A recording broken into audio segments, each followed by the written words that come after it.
sahabat Foodies, selamat sore, selamat bergabung lagi di Foodies on Sharing, program ngobrol-ngobrol santai yang tentunya menghadirkan narasumber menarik di bidangnya. Nah, Foodplanners, sesi hari ini tuh tentunya dipersembahkan untuk kemajuan seluruh foodplanners yang ada di Indonesia. Salam kenal, saya Citra yang akan menemani sahabat Foodies nih sebagai host di kegiatan sore hari ini. Nah, sahabat Foodies, sore hari ini tentunya saya nggak sendirian ya, karena kita akan invite nih narasumber dengan pembahasan yang tentunya menarik banget ya. Kita akan ngobrol-ngobrol dengan co-founder dari salah satu cafe di Bandung, yang kita bakal tanya-tanya nih tentang perjalanan bisnisnya, mulai dari ide awalnya seperti apa, terus juga tantangan yang dihadapi, sampai strategi marketing nih ala Gen Z. Nah, kira-kira siapa dan apa nih brandnya? Jadi teman-teman jangan lewatin, pastiin teman-teman nonton IG live-nya sampai akhir dan siapin pertanyaannya, karena akan seru banget ya pastinya di sesi hari ini. Nah, nanti juga saya akan share nih bagi-bagi voucher belajar yang setiap pembelian sekolah bisnis kuliner batch ke-7, yang mana itu akan ada di bulan Oktober sampai dengan Desember ya teman-teman. Untuk teman-teman semua yang nonton akan dapat gratis bonus e-course setup ide bisnis kuliner. Nah, sebelum sharing nih, saya mau menyampaikan sedikit informasi mengenai Foodies ya teman-teman, khususnya buat teman-teman mungkin yang baru follow Foodies. Jadi, Foodies Academy ini adalah tempat di mana teman-teman semua bisa belajar bisnis dan juga berkarir di Indonesia di industri kuliner. Visinya adalah changing people life through F&B education. Jadi teman-teman yang belum gabung ya, ayo kita gabung ke lebih dari 100.000 teman-teman foodpreneur yang telah teredukasi di seluruh Indonesia. Teman-teman bisa kunjungi channel telegramnya Foodies di t.ms/FOODIZZID. Di sana akan ada update ya teman-teman tentang industri bisnis kuliner setiap harinya. Terus juga ada YouTube-nya juga nih, gratis ya, video gratis yang bisa teman-teman ulang-ulang tonton ya. Udah ada 1.000 lebih video. Jadi kalau misalnya mau memulai bisnis kuliner nih terus bingung ya langkah awalnya apa, teman-teman mungkin bisa mulai dengan nonton YouTube-nya Foodies ya, di namanya Foodies Channel.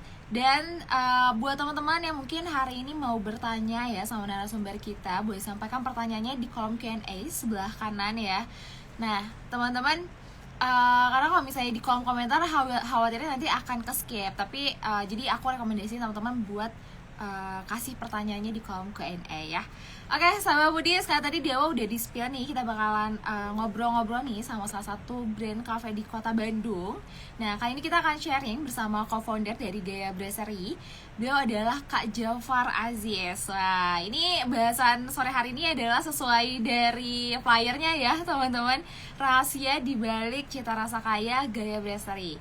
Nah, kafe ini tuh baru launching tuh udah rame banget ya. Aku setiap lewat tuh kayaknya penuh juga ya. Nah, kita bakalan bongkar rahasianya sekarang, dan nanti juga kita akan tanya-tanya ya gimana strategi yang diterapkan oleh Kak Jafar. Nah, terus juga teman-teman tadi ya, kalau misalnya ada yang mau tanya-tanya boleh di kolom Q&A. Oke, sahabat Foodies juga jangan lupa keluarin catatannya, karena nanti pasti bakalan banyak banget poin-poin yang akan jadi penting ya, yang mungkin bisa diimplementasikan ke bisnisnya kuliner teman-teman sendiri. Nah, oke, aku akan coba invite narasumbernya, tapi sambil kita tunggu ya untuk join, foodpreneur bisa say hi dulu nih, ada yang dari daerah mana aja, terus kalau misalkan udah punya bisnis kuliner nih, bisnis kulinernya apa? Kolaborasi ya, bisa kenalan juga sama foodplanners lainnya, dan jangan lupa nih untuk screenshot kegiatan hari ini, dan juga oke, udah ada Kak Zafar. Halo Kak, selamat sore. Halo, halo, halo. Gimana kabarnya Kak Jafar? Baik nih, baik. Cuman ini kayak kepotong ya ternyata. Iya, Oke. lumayan kepotong. Ini lagi di Bandung kah atau di mana Kak? Lagi di Bandung nih aku nih kebetulan. Tadi baru dari Gaya juga. Jadi sekalian lah. Lagi balik dulu bentar ke rumah. Jadi ya, kita Oke, ngobrol. sebelumnya aku terima kasih nih udah mau sharing-sharing ya di Foodies. Mungkin sebelum kita mulai boleh perkenalan dulu mungkin, Kak Jafar say hi dulu sama sahabat Foodies juga ya. Boleh, Oke. sekarang mungkin lagi sibuk apa aja? Boleh silakan Kak. Oke. Halo sebelumnya kawan-kawan. Aku Jafar. Aku co-founder dari Gaya Brasserie. Mungkin ya tadi kan udah di-mention juga sebelumnya. Kesibukan aku sekarang usaha aja sih paling. Jadi aku bisnis di F&B, terus edukasi juga ada, terus sama ya brand parfum sih. Cuman jadi fokusnya tetap di F&B Oke. gitu.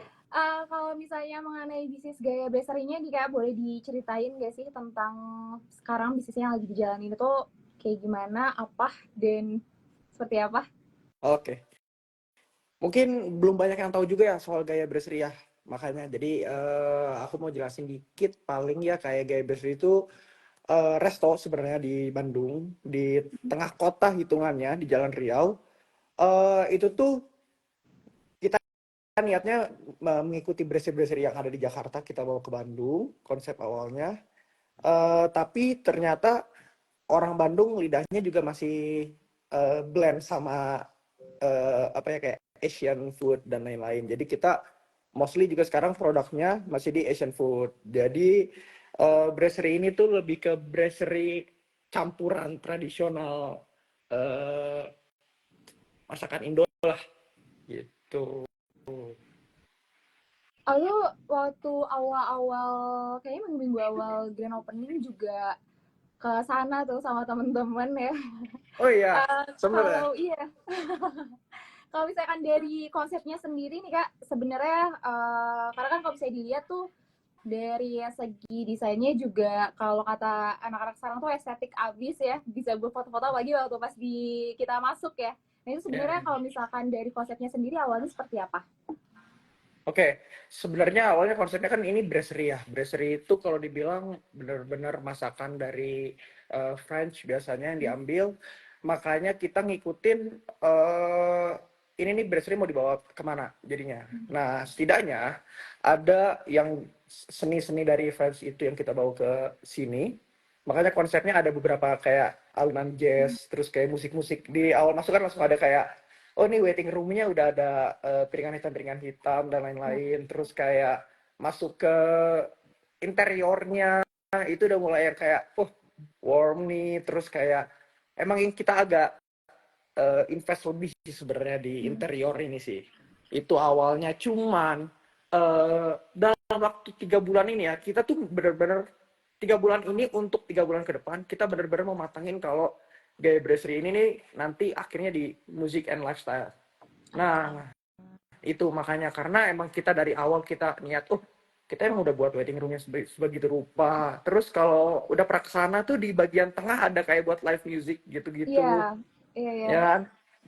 Bahkan di luar pun udah ada kayak pas di bagian outdoor di rumput itu tuh ada panggung kecil, stage kecil. Itu juga sebenarnya niatnya kalau emang available buat dipakai mungkin ada panggung kecil buat musik juga kali misalnya musim panas ya tapi ya buat musim hujan. Jadi kita rencanain buat segala rupa lah di situ.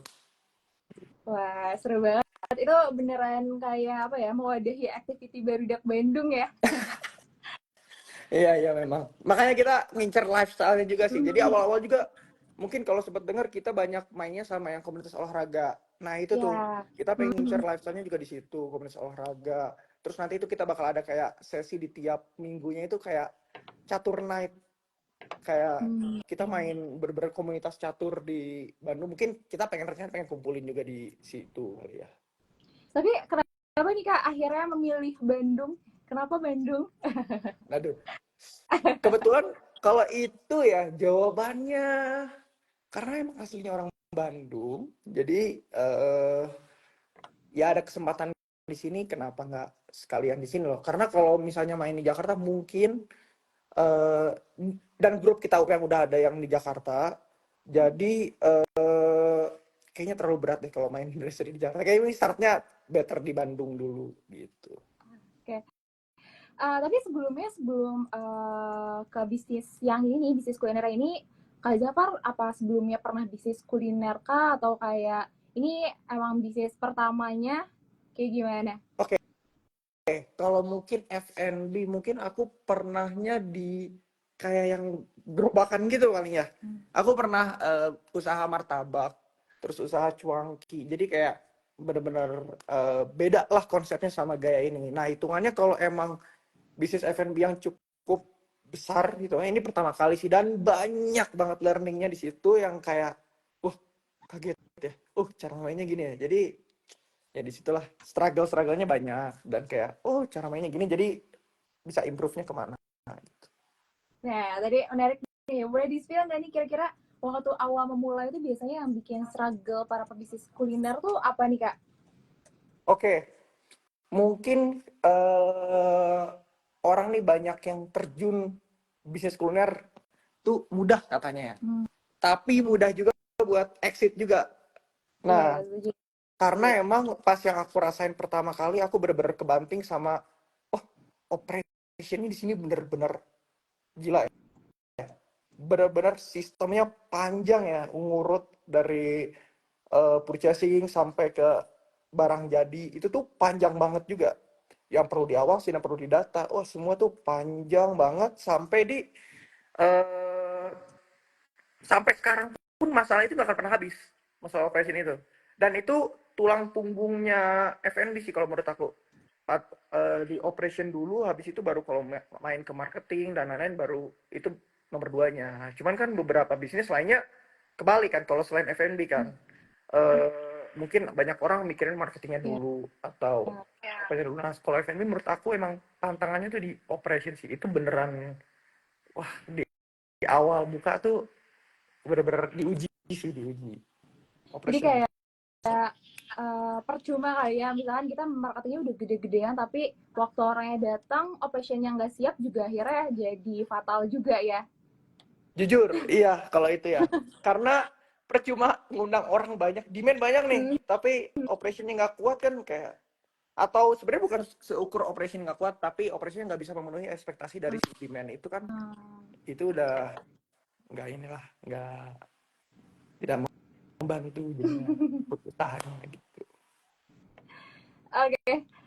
Tapi waktu pas pertama launching tuh kan, aku juga sempat lihatnya di TikTok kan, akhirnya kayak, lucu deh kayaknya mau ke sini. Nah itu waktu pertama launching, apakah menggunakan strategi KOL kah, atau kayak undang orang-orang terdekat dulu kah, atau gimana tuh, Kak? Oke, aku nggak tahu ya ini terjadi di semua F&B yang skalanya kayak cafe atau resto ya.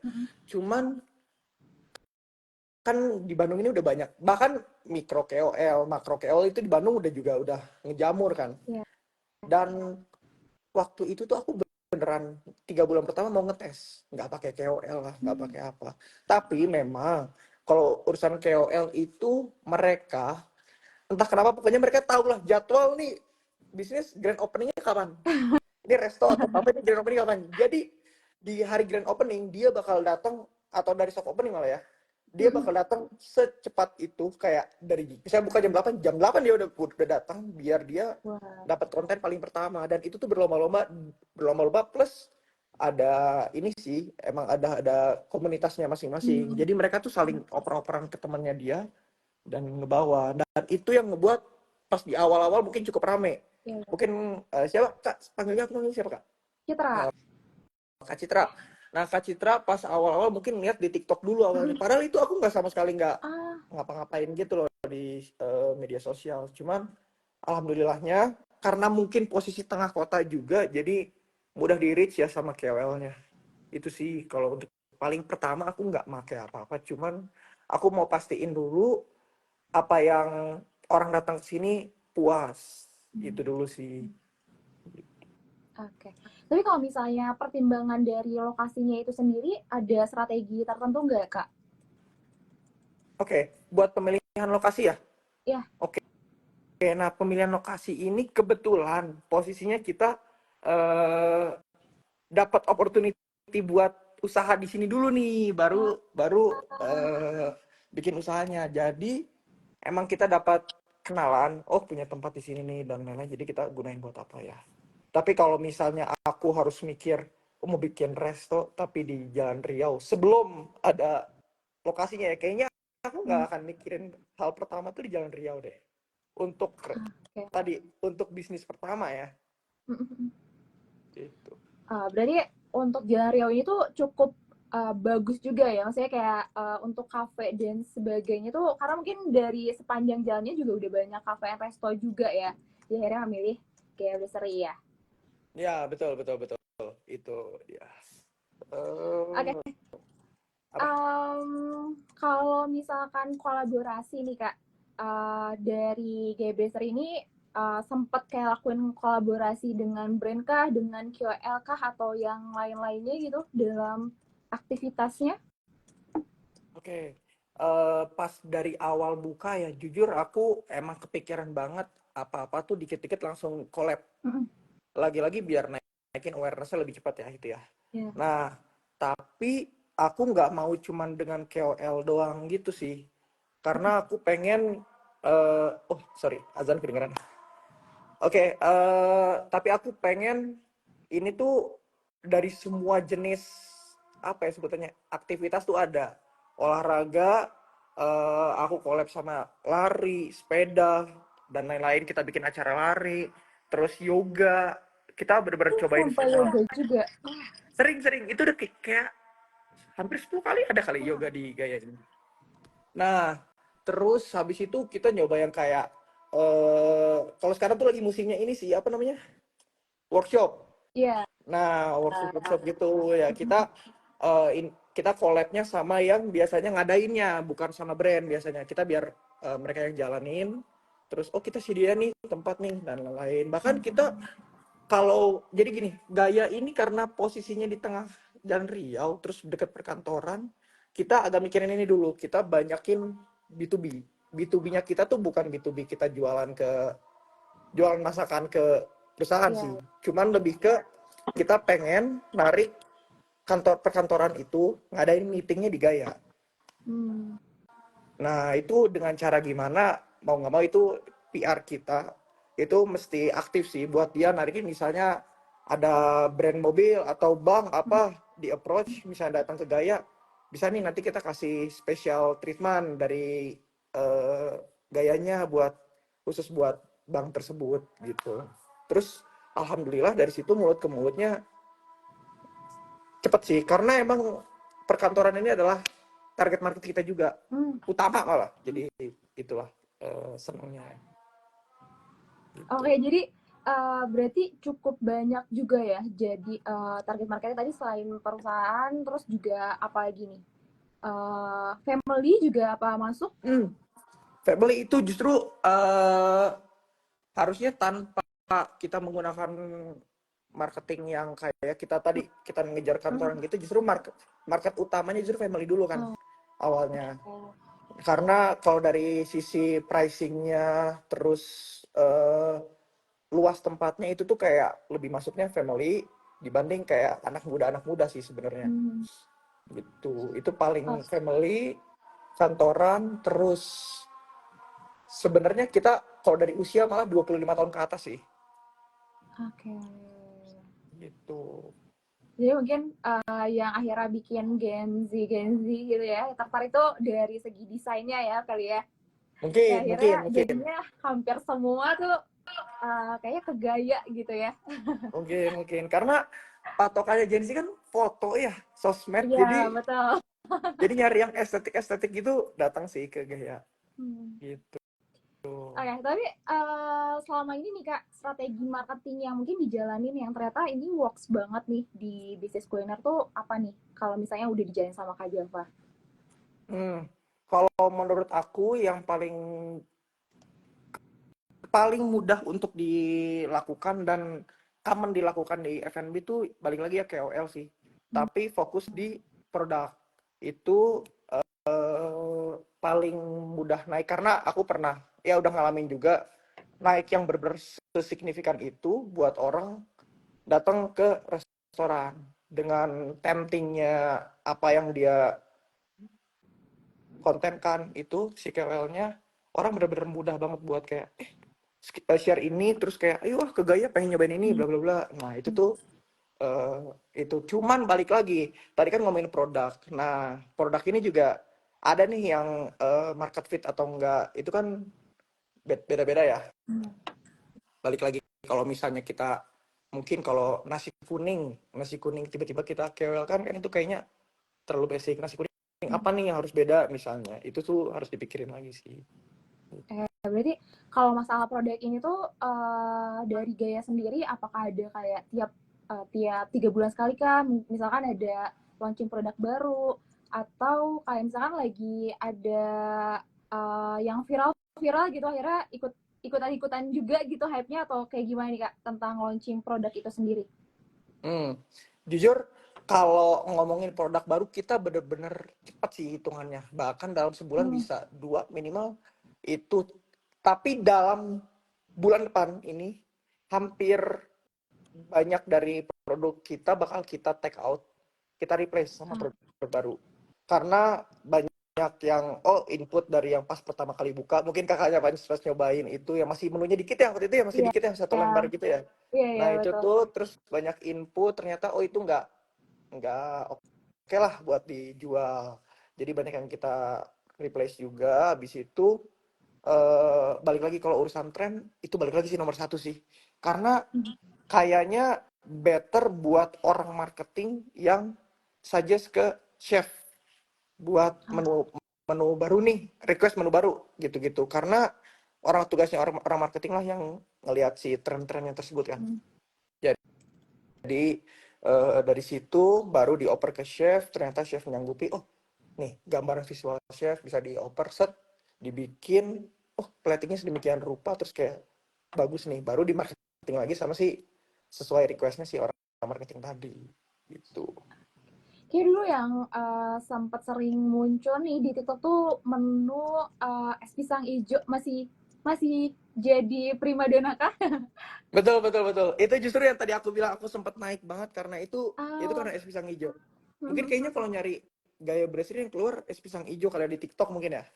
Terus itu tuh karena aku nggak tahu kenapa pas aku naikin itu ternyata orang ke Gaya itu mau beli es pisang hijau nggak mungkin cuma beli es pisang hijaunya aja.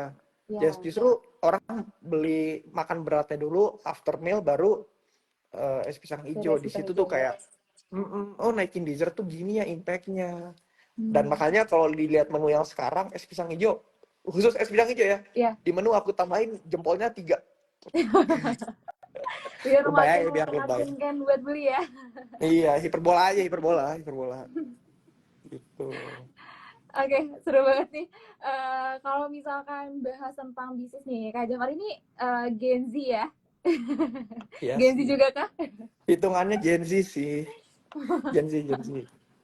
Oke, sebenarnya kan kadang kita juga sebagai Gen Z tuh pengen bisnis kuliner gitu ya, pengen mulai bisnis tapi masih ragu-ragu gitu. Nah kalau misalnya dari Kak Jafar sendiri ada tips-tips tertentu nggak sih buat kita-kita yang mungkin pengen tapi aduh takut ini gitu. Nah itu ada berdasarkan pengalaman kayak gimana tuh Kak? Kalau dari pengalaman ya sebenarnya kan banyak, kalau ngomongin bisnis kan teorinya banyak ya. Terus banyak orang malah terpaku, ya emang harusnya juga sih paham dulu lah sama teori di bisnis itu ada apa aja bla bla bla. Tapi kalau menurut aku nggak akan bisa ngerasain langsung kalau belum pernah nyemplung. Jadi better cemplung dulu aja, mungkin skalanya nggak usah terlalu besar. Di situ dapat learningnya tuh apa aja yang bisa di improve nanti di next bisnisnya, apa aja kayak emang harus gagal dulu sih Kak menurut aku Kak. emang harus ada sisi itunya dulu, tapi di situ dapat pelajaran sih. Habis itu kalau ngomongin apa perlu yang ini balik lagi sih, kalau banyak orang ada modal terjun aja langsung.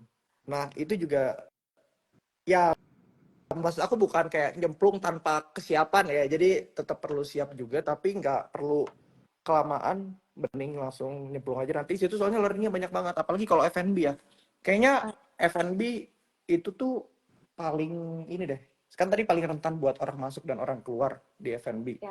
Di situ juga pelajarannya banyak banget sih, karena F&B tiap hari orang butuh makan minum, jadi di situ pelajarannya banyak banget sih.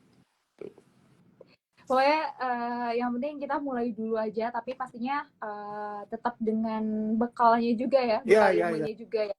Betul, bekalnya sih. Kayak misalnya kalau misalnya orang mau bisnis jual beli mobil, setidaknya nyari dulu kayak jual beli mobil tuh gimana sistemnya, ada apa aja yang perlu diurus, marketingnya gimana, operasionalnya gimana. Tapi jangan kelamaan ya, tetap harus meluncur juga sih kalau kata aku. Iya Gitu. sih, setuju. Kadang kayak terlalu banyak belajar akhirnya makin banyak takutnya ya biasanya. Iya itu, apalagi kalau udah kan awalnya dia mau belajar teorinya nih, tapi malah denger kayak eh, cerita-cerita gagal bisnis apa misalnya, kan jadi ngedrop lagi mentalnya gitu. Jadi mending udah terjun aja gitu. Oke nih, yang nonton Gen Z semua nih, jangan apa ya, Makanya. jangan ragu buat memulai ya kak ya. Oke, tapi kalau misalkan dilihat dari persaingannya sendiri nih, sekarang kan kayaknya semenjak pandemi itu makin banyak banget gitu ya bisnis-bisnis kuliner yang akhirnya bermunculan. Kayaknya juga di Bandung tuh setiap minggunya pasti ada aja gitu ya yang baru-baru. Nah ini apa ya, upaya-upaya yang bisa kita lakukan nih buat menghadapi persaingan di bisnis kuliner ini gimana? Kalau dari Kak Jafar sendiri. Kalau dari aku ya, karena apalagi F&B ya, kemarin juga aku ngobrol sama tetangga F&B sebelah, kita tuh sepakat kalau misalnya mau nggak mau ini yang apa yang kita buat sesuatu yang baru pun pasti mudah untuk ditiru. Itu yang pertama. Terus yang kedua juga sampai kapanpun pasti akan ada terus yang baru. Jadi akan tergantikan dalam seiringnya berjalannya waktu. Nah, di situ diuji lebih ke kekuatan. Misalnya gini, kalau kakak misalnya ke gaya terus puas nih, oh di masa kakak udah gaya enak, itu dulu aja sebenarnya yang pakeman pertama kalau menurut aku itu dulu. Karena kalau misalnya dari situ aja kita udah nggak punya ini, terus kita misalnya kakak udah nggak puas nih ke gaya, terus kakak di gaya nih adain misalnya es krim bakar pisang keju misalnya, mau kita iklan segimana rupa, kakak kayaknya udah nggak trust gitu sama gaya deh, dan kakak bakal dimilih buat ke yang baru-baru itu tuh, hopping ke restoran-restoran yang baru. Jadi kalau kata aku pakemin dulu si, kalau di F&B ya operasional ya, pakemin dulu operasionalnya di usaha itu, habis itu baru tetap ikutin tren, karena mau nggak mau harus tetap inovatif sih gitu. Jadi kayak apa ya, produk yang enak udah pasti kan bisnis kuliner mungkin produknya wajib enak ya. Terus didukung sama operasionalnya yang matang, terus baru marketingnya ya. Iya, karena itu learning di aku banget sih di operasional, kayak mungkin banyak hal di awal aku banyak telat, ibaratnya mah telat nyabut penyakit lah. Itu tuh banyak banget di urusan manpower tuh, sangat-sangat penting sih. Jadi kayak misalnya ada satu orang yang menghambat jalannya bisnis, kayaknya better diselesain dulu masalah itu, habis itu operasionalnya lancar atau perlu digantikan. Itu tuh learning di aku yang paling gede.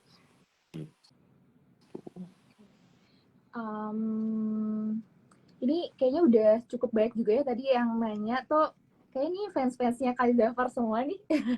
Nggak tahu nih orang-orang iseng nih. Oke, tapi kalau misalnya dari apa ya, dari awal perjalanannya nih Kak sampai dengan sekarang tuh apa ya, titik gongnya gitu ya, atau apa ya, pencapaian yang mungkin kayaknya terekam banget gitu ya, itu apa tuh Kak? Di mana?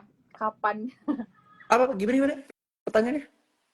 Nah, dari pertama kali bisnisnya ini dimulai nih, akhirnya yang bikin gaya ini tuh bener-bener rame banget tuh, berarti tadi di waktu pas launching produk es pisang hijau kah, atau sebenarnya ada hal-hal yang kayak oke ini kayak apa ya, masa-masa kemasannya tuh kapan tuh Kak, yang akhirnya Sebenarnya bener-bener meledak banget? ya, berarti kita itu ngomongin peaknya itu pas pisang hijau itu sih jujur. Itu paling naiknya kita, dan kita nggak mempersiapkan itu sedemikian rupa sih, karena kita waktu itu posisi lagi banyak karyawan yang habis keluar, belum tergantikan, jadi posisinya agak kosong. Oh. Nih di manpowernya tuh agak kosong, tapi meledak demand-nya, dan di situ ya itu yang kita takutin di situ adalah ekspektasi orang terhadap servisnya kita, misalnya atau kitchen atau makanannya kita di situ paling gedenya. Tapi itu paling naiknya tuh di situ, sales paling gede tuh di bulan itulah. Nah lanjut lagi kemarin sempat naik lagi, pas naik banget lagi pas kita ngadain jazz. Itu tuh rutin, itu tuh di tiap hari Jumat, dan rencananya kan tadi kita bakal rubah tuh ke music and lifestyle. Itu bener-bener kayak dalam seminggu itu bisa kita ada urusan musik tuh ada 5 kali, 5 hari. Jadi kayak bisa aja jazz seminggu 2 kali, terus kayak sisanya apa-apa. Terus bahkan kita bisa open buat yang kayak tribute tuh apa nanti live music bentuknya. Jadi kayak live music everyday sih hitungannya. Nah itu tuh ternyata banyak ya market kita yang emang marketnya gaya ya ngejar itu. Jadi ya di situ sempat naik lagi banget sih. Gitu. Karena mungkin di Bandung juga masih jarang juga kali ya kafe atau resto yang emang musiknya tuh bener-bener jazz gitu ya. Biasanya random ya biasanya. Iya ya. Baru ada dua berarti yang udah ini ya. Baru ada 2, terus kayak kita mikir, oh ya kenapa kita nggak coba juga gitu loh. Buat yang karena nyambung sama si ininya sih, sama Konsepnya. tema restonya. Iya. Jadi kenapa nggak dicoba dulu? Oh ternyata sempet naik. Apalagi ini sampai kayak yang DM tuh nanya, Kak, jazznya ada musikalisasi jazz nggak kayak gitu-gitu? Wah. Musikalisasi puisi yang bentuknya jazz, terus saya kayak ini orang bener-bener into banget ya ke jazznya. Jadi Seru sih kalau ada. seru. Makanya jadi kayak baru nih di Bandung belum. Kalaupun ada 2 tadi belum kedenger banget. Jadi kita mikir ya kenapa nggak ikutan juga gitu di situ. Oke. Kalau rencana ekspansi nih, apakah udah ada rencana nih Kak ke depannya untuk ekspansi lagi ke luar kota? Oke. Sebenarnya ekspansinya bukan keluar kota sih, paling dekat lebih ke satu kota juga di Bandung, di Braga. Tapi beda konsep, bukan gaya brasserie. Cuman satu grup kita, tapi bentuknya kayak kafe sih, itu coffee shop sih. Dan di Braga posisinya di sekitaran Jabarano. Oke. Di situ paling dekat. Itu sama paling dekat lagi Kopi Tiam paling. Gak nyambung juga sih emang. Kopi Tiam. Iya, Kopi Tiam, tapi posisi di dekat McD Dago. Nah, disitulah kita mau buka Kopi Tiam yang rencananya buat market pagi sampai sore tuh. Kopi Tiam kan rame ya tuh ya harusnya. Jadi habis olahraga orang makan di situ. Ya. Ikutan deh ini. Kopi Tiam. Setuju sih, itu juga salah satu yang harus cepat-cepat kita adaptasi ya sebagai pebisnis kuliner, apalagi rame langsung go. Iya, harus langsung ngikut sih. Sebenarnya takutnya lebih kayak telat aja nanti trennya, terus kayak ya udah mati. Oke. Kalau misalkan tadi kan pencapaiannya ya kayak dari Gaya sendiri. Nah, kalau misalkan kegagalannya mungkin boleh di-share juga nggak nih Kak? Mungkin yang bisa jadiin pelajaran buat food planner semua. Dari Gaya ya berarti ya? Boleh dari pengalaman Kak Zafar juga selama menjalankan bisnis juga boleh banget. Oke. Dari yang sebelum inilah ya, sebelum Gaya ada dulu kali ya. Oke, Mbak. Tadi aku sempat mention aku pernah usaha martabak. Nah, di situ tuh aku tutup karena kalau itu mah kesalahan pemilihan lokasi. Itu juga penting ya kalau buat yang F&B yang kelasan martabak gitu-gitu kayaknya agak diperhatikan. Tapi yang paling pentingnya kesalahannya adalah aku ditipu karyawan lah intinya. Jadi sistem aku yang belum kuat di gudangnya ternyata ada sisa-sisa stok bahan baku dikit dia pakai dan dia buka sendiri di kampungnya. buka Oh, martabak sendiri di kampungnya. Terus jadi kayak, ini juga ya, eh sakit juga ya pas tahu itu ya, kayak selama ini kenapa cepet banget belanja lagi, barang habis, oh ternyata ya dipakai juga sama dia, dan posisi kita lagi low, minus, habis dah kita gitu. Itu sistem-sistem SDM tuh aku paling ini sih, paling eh, sering ngalamin. Terus kalau yang di Gaya, nah ini yang skalanya aku kaget itu. Jadi di Gaya tuh ada yang, kalau di kelas Gaya kan pasti mainannya yang tadi aku bilang, kalau dari operasinya, dari purchasingnya udah kayak gimana, terus masuk ke stok, terus dari stok masuk ke kitchen dan lain-lain. Nah di situ tuh yang jadi masalah saat ini dan kemarin-kemarin adalah, oh beberapa orang kita, mostly ya, jadi tuh Gaya tuh intinya dibangun waktu itu, waktunya tuh harusnya 8 bulan, jadikan 3 bulan.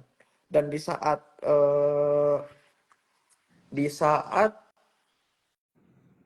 H-2 buka aja, karyawan baru ada 40%. Jadi belum ada. Nah, akhirnya kita ngambil semuanya dari nol, kita didik, sementara ekspektasi kita tuh perfect banget lah terhadap karyawan.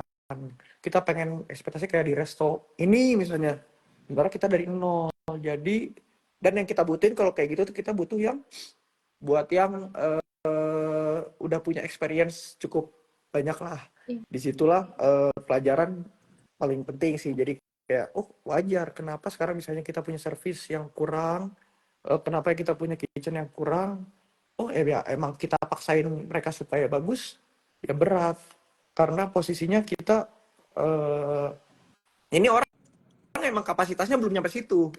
Disitulah terus udah gitu kitanya telat ngangkat penyakitnya itu tuh. Jadinya udah keburu hari-hari di jalan kan, F&B cash flow banget kan. Jalan tuh. Orang ekspektasi pas datang ke sini udah bagus, pas keluar jelek, jadinya di situ orang nggak balik lagi. Gitu-gitu yang kita takutin kejadian lagi tuh yang kayak gitu-gitu. Terus sama pembelanjaan itu juga paling penting sih. Kalau di aku sempat kena masalah itu, kalau misalnya daging nggak semua terpakai, terus dibawa pulang sama salah satu anggota, itu juga sering kayak gitu-gitu. Atau nota palsu itu sering juga kejadian di kita. Nota pembelanjaan palsu itu juga sering kejadian. Atau purchasing yang jatuhnya bekerja sama supplier yang licik. Jadi dia dikasih komisi sama si suppliernya asal ngasih harga segini ke ini, sementara tugasnya purchasing dan timnya yang harusnya ngecek harga untuk stay murah gitu loh. Nah itu juga pelajaran paling besar sih di kita itu. Jadi emang masalah SDM ini tuh jadi apa ya, jadi blind spot juga ya kayak di bisnis kuliner yang mungkin perlu banyak kita pelajari juga ya. Tapi kalau misalnya dari inisiasinya sendiri, apakah dengan dibuatkan SOP atau mungkin perjanjian di atas hitam putih, atau mungkin apa yang bisa kita lakukan gitu untuk menghindari itu, Kak? Oke. Yang aku lihat, jadi emang ada 2 poin. Yang pertama tadi Bu, dari SOP dan perjanjian di atas hitam di atas putih, itu tuh udah pasti kan, udah yang paling saklek kayak, oh punishment-nya apa kalau misalnya kejadian ini, terus tindakannya apa setelah itu, ya apa yang dilakuin gitu loh, peringatan apa yang didapat. Nah, cuman yang nomor 2-nya adalah dari pihak manajemennya, terkadang terlalu lembek, terlalu nggak enakan, terlalu baik. Nah itu juga, wah kayaknya penyakit itu di kerjaan harus dihilangin deh. Kayak, ya emang ada sisi manusiawi harus, cuman tahu posisi kalau emang salah kan emang harusnya itu penyakit berarti kan. Jadi, nah itu tuh yang di kita kejadian terus, dan ya semoga tidak terulang lagi. Amin, semoga nggak ada hal-hal lain lagi ya. Betul. Tapi emang cukup struggle banget sih masa SDM, apalagi kalau misalnya apa ya, kalau lihat F&B itu perputaran perputaran karyawannya juga cepat ya. Hmm. Keluar masuknya juga cepat. Sangat, Misalnya kayak kita sangat. mulai lagi dari nol untuk training, Ya, terus tiba-tiba keluar ya, lagi, akhirnya PR banget ya, sih.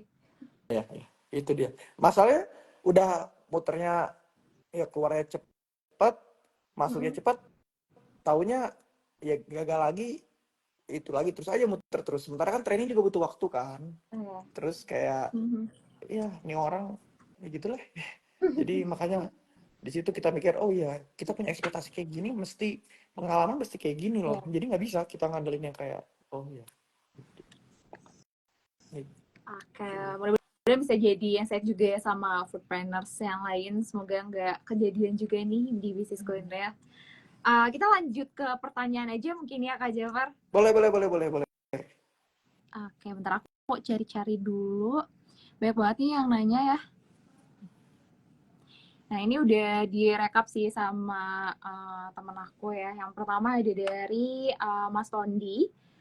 Kak boleh share nggak tips kolaborasi dan maintain kolaborasi bareng KOL atau community? Oke. Langsung jawab aja nih. Iya, langsung jawab aja. Oke. Untuk itu ya. Jadi yang pertama tips and trick kelulusan KOL lah ya, berarti ya. Kalau di aku biasain pemilihan KOL-nya ini harus pas dulu sih. Karena bisa jadi oke, kita mau naikin produk, berarti menggunakan KOL food blogger misalnya. Nah, tetapi tiap food blogger punya marketnya masing-masing. Bisa jadi dengan pembawaan seperti ini, dengan cara dia yang penyampaian seperti ini, market dia tuh justru market misalnya, kan kalau aku resto, berarti ini coffee shop misalnya. Coffee shop banget ya, atau Gen Z banget nih. Sementara yang aku butuhin ibu-ibu bapak-bapak berbatik misalnya. Yang biasa mereka tonton tuh apa sih gitu loh. Nah, jadi pemilihannya itu nomor satu. Terus sinyal. Oke. Terus yang nomor dua, balik lagi ke produk. Itu kolaborasi sama KOL juga. Kan misalnya ada produk nih. Lagi-lagi produknya udah oke dulu ya. Ini posisi produknya udah matang lah. Ya. Brief yang kalian kasih itu juga harus nyesuaiin sama ya persona KOL-nya lah, dan cara penyampaian KOL-nya itu juga penting, dan keyword atau key message yang perlu kalian, yang pengen banget kalian sampaikan ke marketnya, gimana caranya ini KOL bisa nyampainya, itu tuh yang paling penting sih. Percuma kalau sebenarnya key message-nya nggak nyampe, itu ya udah jadinya cuma views doang gitu loh. Nah itu sih kalau menurut aku itu yang Ya, paling penting.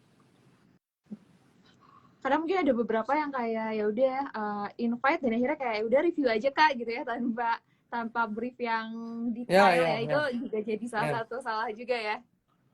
Ya itu kadang, apalagi kalau di posisi panik ya, misalnya kita mau ada acara tertentu atau mau lagi sepi nih, pengen naikin KOL dulu, kita jadi asal pilih, terus brief, toh briefnya satu nggak masuk ke dia nggak nangkap energinya, terus dia kontenin tapi nggak sesuai sama yang kita pengenin, ternyata market juga nggak nyampe, oh udah itu kalau gitu udah skip tuh jadinya tuh. Itu yang kita takutin flopnya gitu. Iya. Karena kayaknya banyak banget nih pebisnis kuliner yang mungkin activity KOL-nya juga cukup sering ya, dan akhirnya tadi ya pengennya untung gitu ya, malah akhirnya boncos gitu karena emang secara produknya kurang menarik juga, mungkin itu juga jadi salah satunya ya. Terus juga secara briefnya juga mungkin kurang detail dan sebagainya.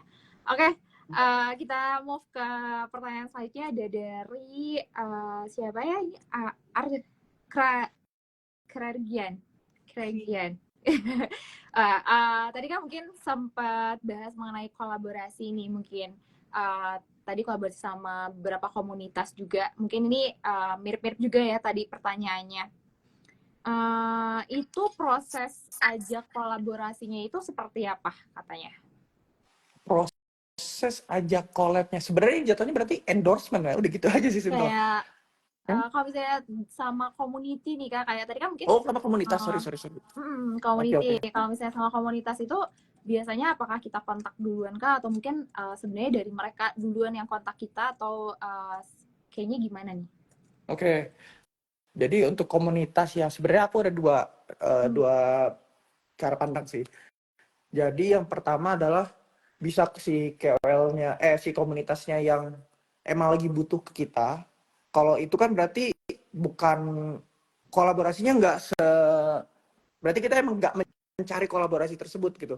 Ya. Nah, tapi kalau dari aku biasanya kita juga approach buat collab sama semua komunitas tuh kita kontak dulu semua.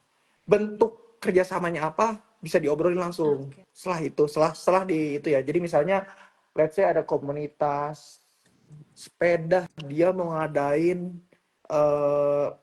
apa kayak bahasanya apa ya, kopdar gitulah apa Kopdar sih ya. kayak Ya. iya kayak gitu. Terus nanti finishnya di Gaya.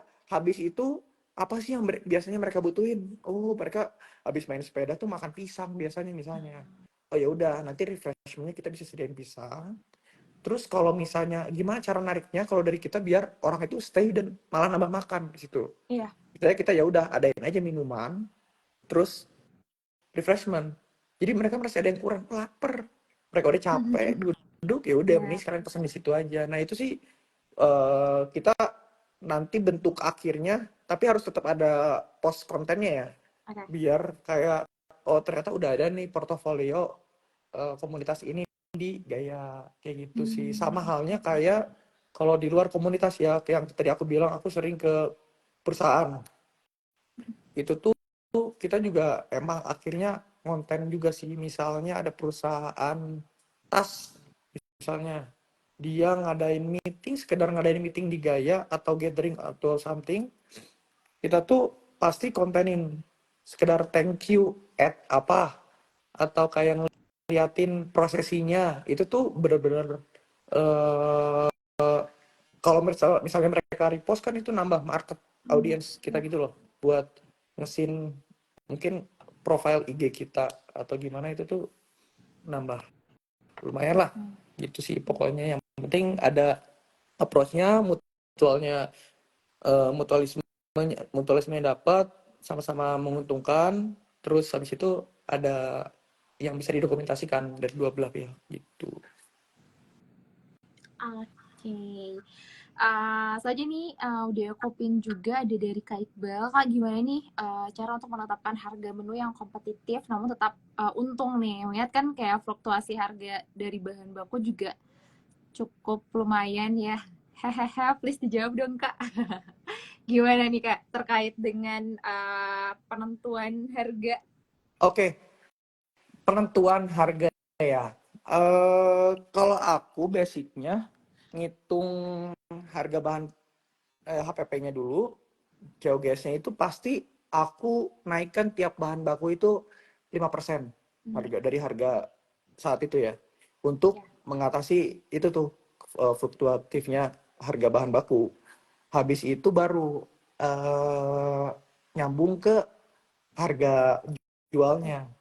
Di situ misalnya oke, anggap aja nasi goreng. Misalnya harga bikin nasi goreng itu 10.000. Udah dengan kenaikan 5% tuh. Nah, terus aku mau jual berapa? Disitulah aku mikir lagi. Kalau misalnya kita jual 50.000, itu tuh nutup nggak? Bener udah nutup belum si 5% tadi?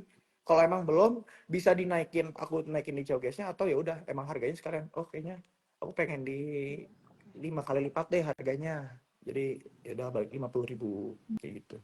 Itu sih, itu paling penting karena nggak bisa kita tiba-tiba sewaktu-waktu nurunin pricing tuh diturunin sama kita, set besok turun naik lagi karena bahan baku misalnya ayam berubah, telur berubah, cabe apalagi naiknya ini turun banget. Mau ngomong kita harus sediain space kosong sih di situ sih buat kenaikan harganya. Mending gasnya dulu kita naikin, kita set kita mau ngejar margin berapa, habis itu baru nemu harganya, dibanding oh kita udah ngejar margin duluan misalnya angka tertentu, terus ternyata kok COGS-nya kita awalnya kita lulus cuma 10.000 kok. Kalau dihitung-hitung kayak gini sih jadi 15.000 ya.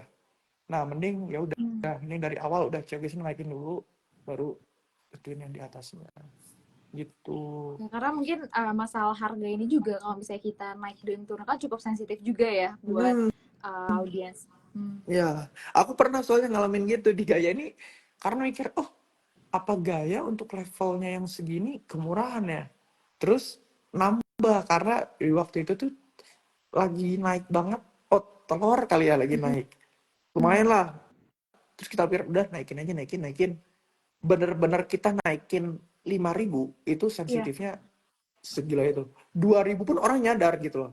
2.000 pun kadang orang nyadar. Kalau 2.000-nya dari 88.000 jadi 90 itu udah angka yang berbeda, digit awal yang berbeda kan. Itu tuh udah ngaruh. Jadi sangat ngaruh lah itu kenaikan harga. Oke, ini pertanyaan selanjutnya dari Nadirti. Nah, cara menemukan produk market fit dan faktor wow-nya gimana nih, Kak? Oke. Faktor wow. Oke. Kalau gitu aku berarti jawabnya lebih ke ini sih. Aku kadang tes A/B testingnya tuh di kan R&D produk pasti udah berkali-kali lihat R&D produk dulu sampai nih berani nemu kita kontenin di awal nih. Nah, ternyata pas konten di awal set kita udah mikir ini kejadian di aku ya, kejadian beneran, produknya enak tapi nggak market fit. Itu kenapa? Oh ternyata produknya ini cuma sekedar ayam rempah. Salesnya naik, emang salesnya naik, ayam rempah nih ada gitu, salesnya bagus. Cuman pas di kontenin kenapa nggak naik? Oh iya karena ayam rempah nih sekedar ayam pakai laos dan lain-lain, tapi emang agak rempah-rempah banget, tapi bentuknya kayak ayam serundeng. Jadi orang mikir, iya lah ayam serundeng mah bisa beli dimanapun, gitu. Jadi dan nggak tempting di mata juga, platingnya juga nggak kurang. Jadi di situ kita nyadar dari produk ayam rempah ini tuh nggak bisa kita naikin, atau perlu dari platingnya kita ubah sedemikian rupa gitu. Atau selanjutnya kita pernah juga ngalamin, jadi kita ada namanya Mr. Robinson, itu nasi di atasnya ada kayak steak gitu, daging.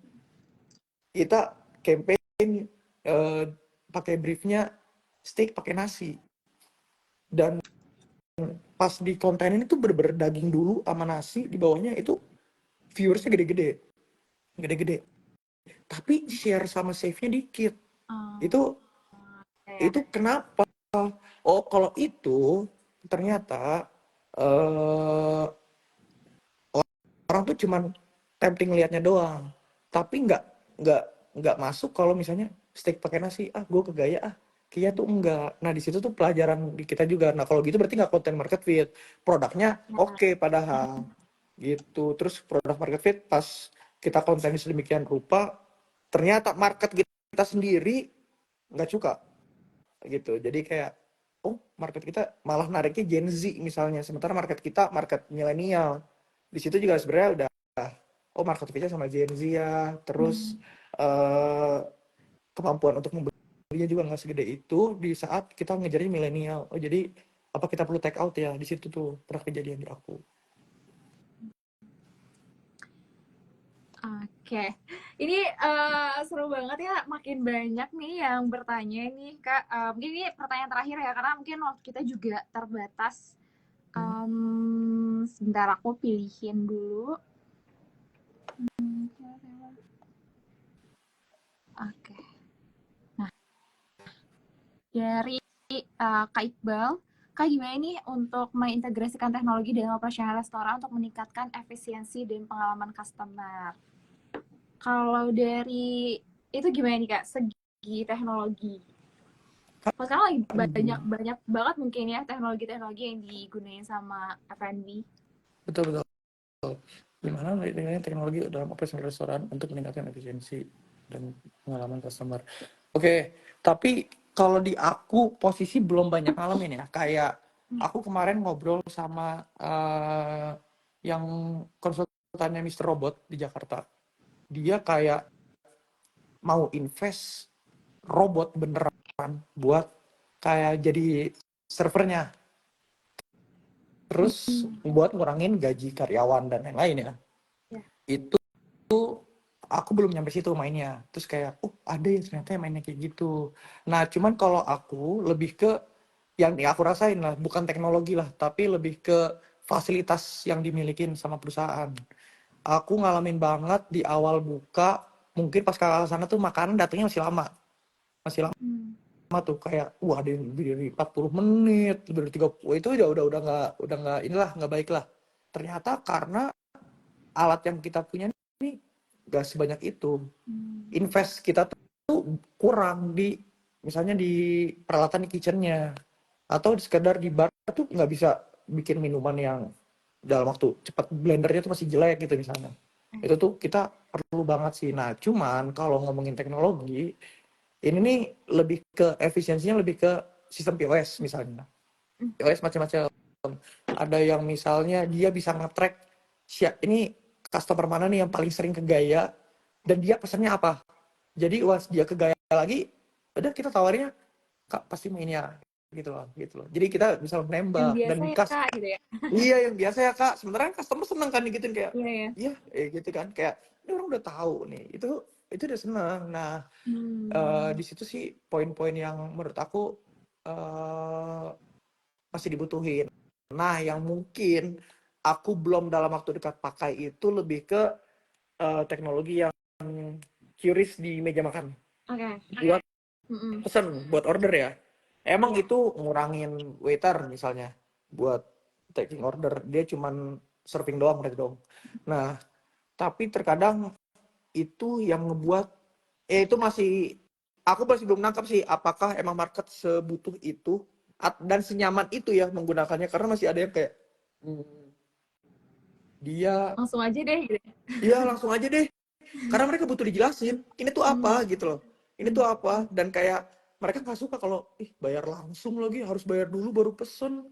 Terus kayak mereka sebenarnya open bill dulu misalnya, udah mas pesen dulu aja. Nah itu tuh mereka nggak bisa ngerasain kalau misalnya masih pakai teknologi. Dan menurut aku kalau udah ada sistemnya resto kayak gitu, kalau mungkin tempat makan yang kayak coffee to go atau apa itu tuh boleh lah kayak gitu. Cuman kalau balik lagi ada service yang bisa dapat customer experience tuh di situ. Jadi menurut aku kenapa nggak manfaatin SDM aja dulu di situ, balik lagi masih butuh lah SDM tuh. Oke. Ini hari ini seru banget ya, kayak banyak banget yang tadi di notes ya sama teman-teman semua.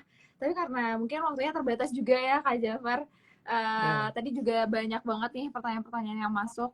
Mungkin nanti kalau misalnya ada yang mau tanya-tanya lagi, boleh langsung kontak Kak Jafar kali ya. Boleh. Boleh langsung di follow Instagramnya juga, Gaya Beserinya juga jangan lupa di follow ya. Yap. Oke. Sebelum ke closing statement nih, aku mau kasih info tadi mungkin ya Kak, tentang sekolah bisnis kuliner ya buat foodpreneurs. Tadi aku janji bakal bagi-bagi voucher belajar. Jadi buat foodpreneurs yang mau sekolah bisnis ikut ke sekolah bisnis kuliner ke batch ke-7, periodenya itu di Oktober sampai Desember 2024, jadi 3 bulan ya teman-teman. Di sana udah ada weekly mentoring selama 3 bulan sama praktisi bisnis kuliner, terus juga udah ada modul-modulnya juga, udah ada lebih dari 150 video pembelajaran. Nah, nanti di akhir sesi sekolah bisnis kuliner ini juga teman-teman akan dilatih juga untuk pitching investor oleh mentor praktisi tentunya. Dan udah ada juga nih 35 dokumen pendukung untuk eksekusi bisnis kuliner. Untuk harganya nih, harga normalnya di 9.500.000, diskonnya nih khusus live ini di 3.500.000. Dan juga akan teman-teman dapetin e-course setup ide bisnis kuliner. Jadi kalau misalnya yang mau klaim, jangan lupa untuk hubungi ke WhatsApp-nya Foodies di 0811 2009 7974 atau DM Instagram aja. Kak, aku mau promonya dong. Nah, oke, kita lanjut lagi. Boleh closing statement-nya mungkin dari Kak Zafar nih untuk menutup ID Live hari ini. Waduh, closing statement ya. Oke. Kalau dari aku ini sih lebih ke buat yang mau terjun bisnis F&B, eh, coba aja, semangat, pasti nemu learningnya. Nggak harus sampai bangkrut, enggak, tapi pasti ada struggle-nya itu ada, dan di situ dapat learningnya. Itu yang perlu kalian note banget, dan jangan sampai itu jadi kesalahan lagi kedua kalinya. Nah, jangan sampai ngalamin kesalahan aku 2 kali gitu misalnya. Dah, itu aja sih. Oke, tapi ini sebelum menutup, kita biasanya foto online dulu. Boleh. Kita foto dulu.